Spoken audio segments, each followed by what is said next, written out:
पूरे मुल्क में इतने एफआईआर होने के बावजूद अभी तक उसकी गिरफ्तारी अमल में नहीं आई। सिस्टम अभी तक खामोश बैठा हुआ है। ये बहुत हैरत की बात है कि इतनी बड़ी तादाद में, यानी 5000 6000 की तादाद में गाड़ियां सड़कों पर हैं। उम्मत मुस्लिमा का एक फ़र्द होने की हैसियत से उन्होंने आवाज़ लगाई है। बहुत अच्छी पहल की है। औरंगाबाद से वो अपना पूरा काफिला लेकर के बम्बई आ रहे हैं और संविधान की एक किताब देने के लिए आ रहे हैं। दोस्तों, आप लोगों को मालूम होगा इम्तियाज़ जलील ने एक रैली निकाली थी। रैली इसलिए निकाली थी कि जो हमारे नबी की शान में गुस्ताखियाँ की थी, उनके विरोध, उनके खिलाफ रैली निकाली थी ताकि मलऊन शैतान रामगिरी का गिरफ्तारी हो सके। लेकिन अभी तक गिरफ्तारी नहीं हो पाई।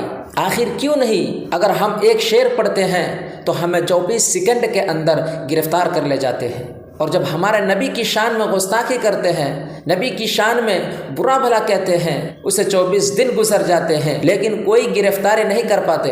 एक कहावत है ना, जिसकी भैंस उसकी लाठी। लेकिन अभी एक वीडियो सोशल मीडिया पर पर्याप्त हुई है। उस वीडियो के अंदर मौलाना ने क्या खूब बात कही है और रामगिरी को लेकर क्या कहा है, पहले इस वीडियो को सुन लीजिए। सिस्टम अभी तक खामोश बैठा हुआ है। ये बहुत हैरत की बात है कि इतनी बड़ी तादाद में, यानी 5000 6000 की तादाद में गाड़ियां सड़कों पर हैं। उम्मत मुस्लिमा का एक फ़र्द होने की हैसियत से उन्होंने आवाज़ लगाई है। बहुत अच्छी पहल की है। औरंगाबाद से वो अपना पूरा काफिला लेकर के बम्बई आ रहे हैं और संविधान की एक किताब देने के लिए आ रहे हैं। चीफ मिनिस्टर तक उस बंदे की हिमायत कर रहा है कि उन तक आज तक नहीं आने देंगे। पूरे मुल्क में इतने एफआईआर होने के बावजूद अभी तक उसकी गिरफ्तारी अमल में नहीं आई। हमारे अपने शहर में, बल्कि पूरे सूबे के अंदर लोग इस बात के लिए फ़िक्रमंद हैं कि रामगिरी ने, जो महाराज है, अपने आप को महाराज कहता है, उसके ऊपर तकरीबन एफआईआर हुए हमारे अपने सूबे के अंदर, और अभी तक उस बंदे की गिरफ्तारी नहीं हुई है।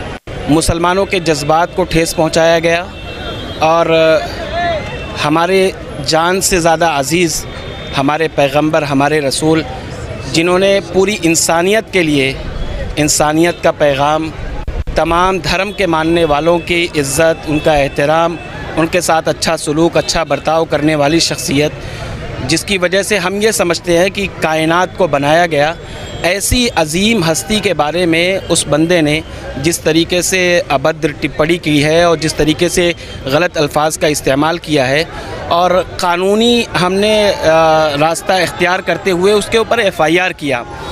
पूरे मुल्क में इतने एफआईआर होने के बावजूद अभी तक उसकी गिरफ्तारी अमल में नहीं आई, बल्कि हुकूमत में बैठे हुए लोग उसकी पुष्ट पनाही कर रहे हैं। चीफ मिनिस्टर तक उस बंदे की हिमायत कर रहा है कि उन तक आज तक नहीं आने देंगे। इस तरीके की जब बातें होती हैं तो फिर ये अवामी सैलाब उमड़ता है और तमाम शहरों से, हमारे अपने पूरे स्टेट में तमाम शहरों से ये आवाज़ आ रही है कि किसी तरीके से उसकी गिरफ़्तारी होनी चाहिए। उसी की एक ये कड़ी है कि इम्तियाज़ जलील साहब ने एक आवाज़ दी है, जो साबिक़ मेंबर ऑफ़ पार्लियामेंट हैं, और उन्होंने पार्टी से हट करके, पार्टी लेवल से हट करके, झंडा, बैनर सब कुछ हटा करके उम्मत मुस्लिमा का एक फ़र्द होने की हैसियत से उन्होंने आवाज़ लगाई है। बहुत अच्छी पहल की है। औरंगाबाद से वो अपना पूरा काफिला लेकर के बम्बई आ रहे हैं और संविधान की एक किताब देने के लिए आ रहे हैं कि हमारा जो मुल्क है, हमारा जो स्टेट है, वहाँ संविधान से, कानून से हमारा ये मुल्क चलेगा। किसी की मर्ज़ी के मुताबिक और दादागिरी के साथ में और मन मर्ज़ी जिस तरीके से चाहे जाएगा उस तरीके से रूल ऑफ लॉ को ख़त्म करके कानून इस्तेमाल किया जाएगा। बल्कि ये कहा जाए कि दो तरीके का कानून, कि अगर किसी और धर्म के और किसी और मज़हब के बंदे ने किसी इस तरीके से किया तो उसको अभी तक गिरफ़्तारी नहीं हो रही है। अभी मुसलमानों में से या किसी ने भी अगर कुछ भी गलत बात कुछ इस तरीके से ज़ुबान से निकाल दी, बल्कि शेर तक पढ़ दिया, तो फ़ौरन गिरफ़्तारी अमल में आ जाती है।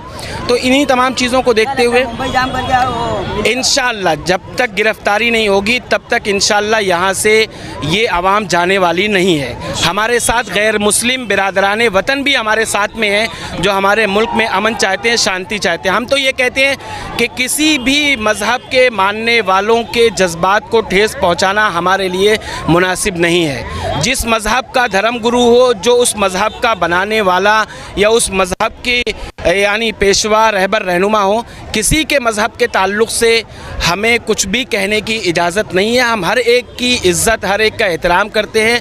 वो अपने अपने मज़हब के एतबार से आज़ादी है उन्हें कि वो अमल करें और उसके एतबार से वो अपना जिस तरीके से मेहनत करें, कोशिश करें, अमल करें, कोई उसके ऊपर पाबंदी नहीं है। लेकिन अगर कोई हमारे पैगंबर के बारे में कुछ भी अनाप शनाप बकने की कोशिश करेगा तो कानून है, उसका इस्तेमाल कीजिए। सिस्टम अभी तक खामोश बैठा हुआ है। ये बहुत हैरत की बात है कि इतनी बड़ी तादाद में, यानी 5000 6000 की तादाद में गाड़ियां सड़कों पर हैं और अब तक गिरफ्तारी अमल में आ जानी चाहिए थी, लेकिन अभी तक खामोशी है। तो इस पर ये गम और गुस्से का इजहार है कि हम आपको एक दस्तूर और कानून की किताब देना चाहते हैं कि आप लीजिए और देखिए कि कानून किस तरीके से चलता है। रूल ऑफ लॉ है हमारे मुल्क के अंदर, तो उसी हिसाब से हमारा मुल्क चलेगा। दादागिरी किसी की नहीं चलेगी, मर्जी के मुताबिक किसी की नहीं चलेगी, चाहे वो किसी भी मज़हब का मानने वाला हो। अगर गलत कर रहा है तो उसके ख़िलाफ़ एक्शन लेना चाहिए। ये आवाम उस वक्त तक यहाँ से जाने वाली नहीं है जब तक कि हमारा अपना जो टारगेट है हम वो अचीव नहीं करते हैं। उस बंदे के ख़िलाफ़ जो कार्रवाई की हम बात कर रहे हैं वो संविधान के दायरे में रहते हुए हम बात कर रहे हैं, कोई गलत डिमांड हमारी नहीं है। तो दोस्तों, आप लोगों ने सुना क्या कहा इस मौलाना साहब ने। ये कहा कि अभी तक रामगिरी की गिरफ्तारी नहीं हो पाई है, जो कि हमारे नबी की शान में गुस्ताखी की और पूरे उम्मत मुस्लिमा को ठेस पहुंचाया है, फिर भी उसके ऊपर कोई कार्रवाई नहीं, कोई गिरफ्तारी नहीं। तो आप इस पर क्या राय रखते हैं, क्या करना चाहते हैं ऐसे गुस्ताखियों को, हमें कमेंट में ज़रूर बताएं। दोस्तों, फिर मिलते हैं किसी एक नई वीडियो के साथ, और इस तरह की खबरों से वाकिफ़ होने के लिए इस चैनल को सब्सक्राइब ज़रूर करें और इस तरह की वीडियो आपकी खिदमत में पेश करते रहता हूँ। तो दोस्तों, इस वीडियो को ज़्यादा से ज़्यादा शेयर ज़रूर करें। तो दोस्तों, फिर मिलते हैं किसी दूसरी वीडियो के साथ। जब तक मुझे इजाज़त दीजिए। खुदा हाफिज़। जय हिंद।